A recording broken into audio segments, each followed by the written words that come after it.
right, Steven, I think this is kind of like we're wrapping up the series on risk.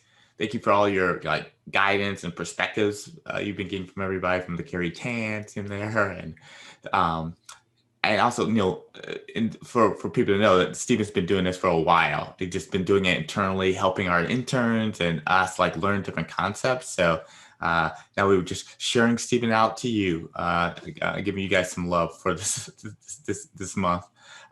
Steven, you want give us kind of like the more perspective of this risk, and then dive into the some of these fun stories? Yeah, for sure. So this is going to be part 3 of kind of our series on risk, right? We're going to talk about some different frameworks in making risky decisions in your life. Kind of just a continuation of what we talked about before. If you have a chance, feel free to check out the other 2 videos. They're pretty cool. And we'd love to hear your thoughts on them too. So if you have a comment or anything like that, leave it in the video, and we'd love to hear it. But I guess before we get started, whether you're watching this, you're probably watching this recorded because it is recorded. But feel free to give us a like, leave a comment down below. We want to learn from you as much as you might want to learn from us. And each certain interaction we get with this video, whether it be a like, whether it be you leaving a comment, sharing your thoughts, asking a question, whatever that may be, continuing the discussion, it pushes the video out to more people. So if you found something really insightful, then feel free to interact with it in some way, and you might just push it out to somebody else who may find it equally as insightful and pretty cool. So it's an easy way to give back to the community. But to dive in, I guess, to what we're talking about today. So I know the first 2 videos we talked a lot about some concepts from skin in the game, right? So we like to use some sort of material that if you want to learn more, you want to dive more into risk, right? You have some place to go. So that book talks a lot about risk in different different ways, different points of view.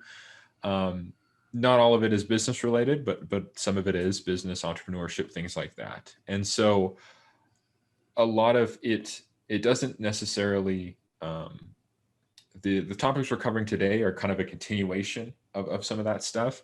You might not find some of that stuff specifically in the book, but it's kind of like if you were to, have some sort of a diagram and all these dots are different ideas on risk and things like that. It's kind of, they're all connected, right? So anyways, diving into, I guess, different frameworks to make risky decisions in your life. So making choices in your life can be tough, right? And most of them involve some level of risk. Maybe it'd be low risk, maybe they'd be high risk decisions, something bold, something, brand, right? Now there's many different approaches people use, different frameworks they use in making these decisions right across their life, depending on what situation they're in, what stage in their life they're in, whatever it is. Now, there's a well-known framework that we'll talk about today that goes by the name of, or I guess it's called regret minimization, right? It's something that was made a little more famous in the last few years by Jeff Bezos, because he talked about it in a lot of interviews as the way that he used to, or a framework that he used to be able to decide whether or not to start Amazon in the late 1990s, which is pretty cool to see somebody who's been successful say, okay, here's how I made my decisions. So it's a really cool thing to be able to apply to your life and see how it plays out. So just to kind of dive into the story and to give you kind of a gist of it all. So as you know, Jeff Bezos had, as you may know, Jeff Bezos graduated college and went off and had kind of this cushy job on Wall Street in his 20s. He was, very well compensated. He was very good at what he did, right? That's kind of the career path that he went on. And so the question you might have today is like, okay, well, he's obviously the CEO, founder of Amazon. So why did he leave such a comfortable career track? And that was what he, had planned on doing from the get-go. Why did he leave such an opportunity to dive into the risky prospect of starting, a business, right? We know there's huge rate of failure in startups. Huge risk. Yeah. So why did he make the leap? What caused him to make this leap, right? Good point. So he, of course, in many different interviews, you could probably Google this and probably find his specific interviews. He talks about this, but he used this framework that he calls regret minimization. Now it's kind of, a nerdy name, right? But it's somebody who's pretty technical might come up with that name. But it goes something like this. So Jeff projected himself out to the old ripe age of about 80 years old or so, right? Now at 80 years old, Jeff would be looking back on his life and he wanted to minimize the number of regrets that he would have. Now, at 80 years old, Jeff said that, he might not regret having tried something, absolutely crazy, like starting a company like Amazon, right? Trying to participate in this thing called the internet in the early stages. We're still in the early stages, right? But something that he thought was going to be a really big deal in the future. And he said, I really think this is going to be something, this is a chance for me to jump on it. And he knew that even if he totally failed, fell flat on his face, became part of that statistic of that high failure rate of startups, he wouldn't have regretted it, right? He said, okay, well, I took a chance. I took a leap of faith. And he said, he might regret in his later years, he thought, maybe never having tried something if he just would have continued on his career path. And so that led him to make the decision, which he concluded was a lot easier after using this type of framework, right? Projecting yourself out and kind of trying to minimize the number of regrets that you might have at your ripe old age, right? 70, 80, 90, whatever that may be. And so he concluded that he wanted to take that risk, and he wanted to, leave bonuses on the table, leave the cushy job at Wall Street, and take that leap of faith and start, Amazon, right? When, everyone was starting all these companies, .com, boom, and everyone was starting these companies based on the internet, right? Yeah, it was an interesting time. Yeah, definitely. Yeah, I know, Kurling, you have some stories. I mean, you started Net Zero. You were one of the co-founders of Net Zero during that time. Well, I think the one interesting thing about that time is that it was just kind of like a gold rush kind of time, right? Everybody wanted to get involved. And I know when I was thinking about this story, a lot of people may know or not know, but like our name of our company has a K and a C. That's my dad's initial. So he was like my first mentor. And one thing he always told me growing up was that at the end of your life, you really just have these like really good memories, right? You're not thinking about being in the board meeting or actually having these dev meetings or sprints, stand-ups. You're not thinking about that type of stuff. You're thinking about the things that really mean something to you. And so I always kind of thought about that when I was making kind of decisions. It was kind of like the Robinson type of regret minimization. But I did have a really good mentor at USC, and I was part of like this kind of NGO. We were doing things in Africa and doing some just impactful things when I was younger. And I wanted to take that kind of legal route. I wanted to be a lawyer and work on these kind of injustices and stuff like that.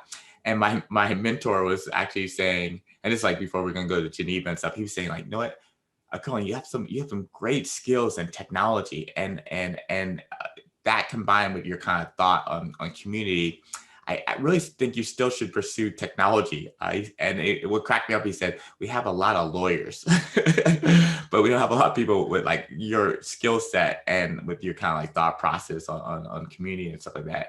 And it was great. He was like totally spot on. A lot of stuff I've done now, it's like this technology and common good, like with Fokcus. But I just felt like, like it's good to actually have other people give you that perspective too, right? Like in this kind of 360 perspective. So I really love the story of Jeff Bezos, and that kind of sparked some of those stories for me. Yeah, absolutely. I know that there's a lot of different frameworks out there for dealing with risk, right? Regret minimization is just one of them. Like you talked about, people in your family that talked about kind of minimizing regret in some way, shape, or form, right? Yeah. There's definitely people in my life, my grandparents, and people that are older people in my family, people I've talked to that have had kind of a similar view, right? They don't necessarily remember the board meetings, the day-to-day nuances, right, of a lot of things that happen, but it's like the moments that they really treasured, right? The memories or the regrets that they had or the regrets that they didn't have, right? So that it's really interesting to be able to look at life from that point of view to make decisions. Definitely. I mean, we read a lot, and Malcolm Gladwell has been one hero we've kind of used with some of the stories, and a lot of business leaders have. But I mentioned it in one of our other series, but he has this whole thing on like having this kind of meaningful role, either you being a founder or you maybe working at a big tech company, right? Like what makes a role meaningful is these kind of three things. And I always love it. So I always mention it. I'll mention it again.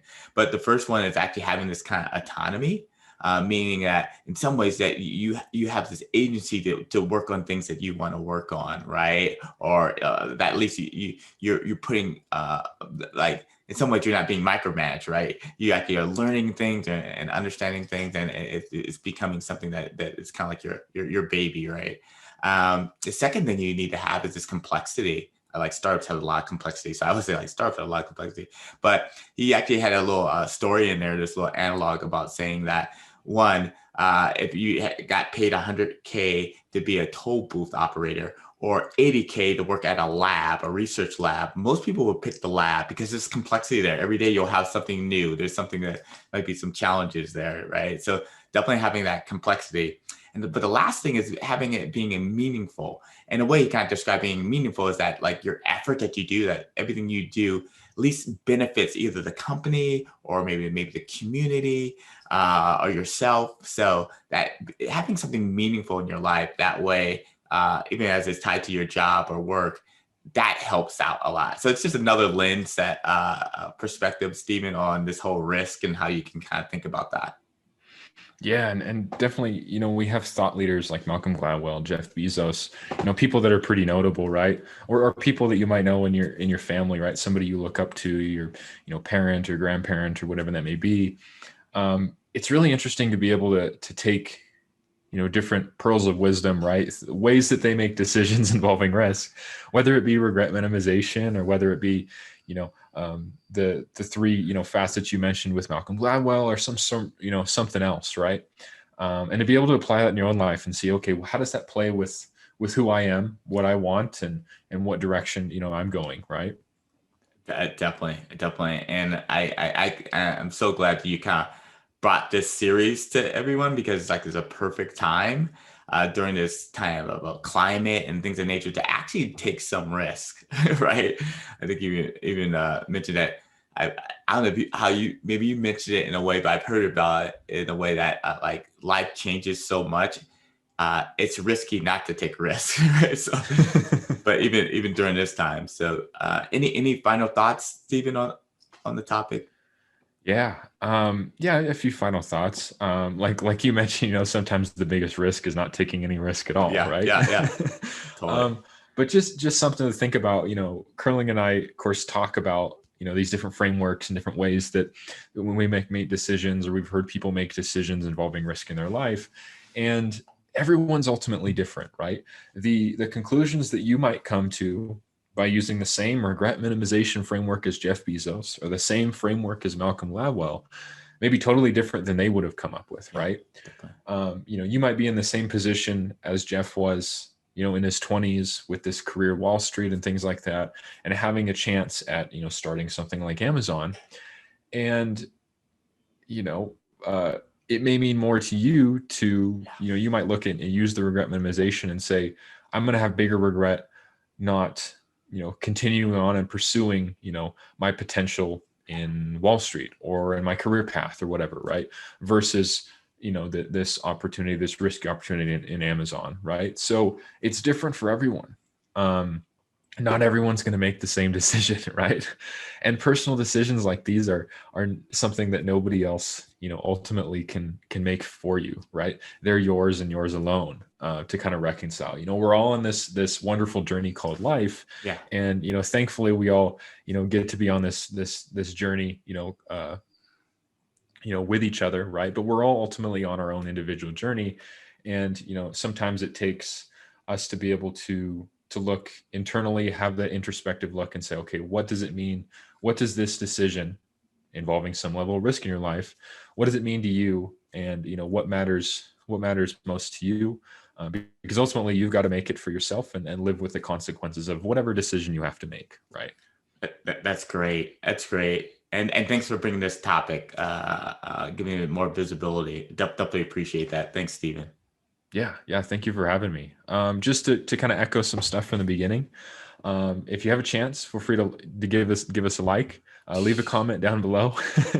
Feel free to leave your thoughts, whether it be asking a question, whether it be, continuing a discussion, sharing your thoughts. We want to learn from you as much as you might want to learn from us, right?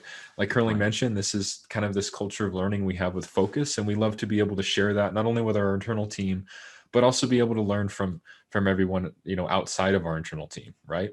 And all the interactions we get with videos like this, whether it be you leaving a like or whether it be a comment or, whatever it may be, help push this video out to more people. So if you found something super insightful, something that Kurling mentioned, something that, we mentioned today in the video, feel free to interact with it, because you might help push this video out to somebody who might benefit a lot from, hearing about regret minimization, or hearing about, the facets that Kurling mentioned, right? Or some sort of story. So it's an easy way to give back to the entrepreneurial community. But as always, we will see you in the next video.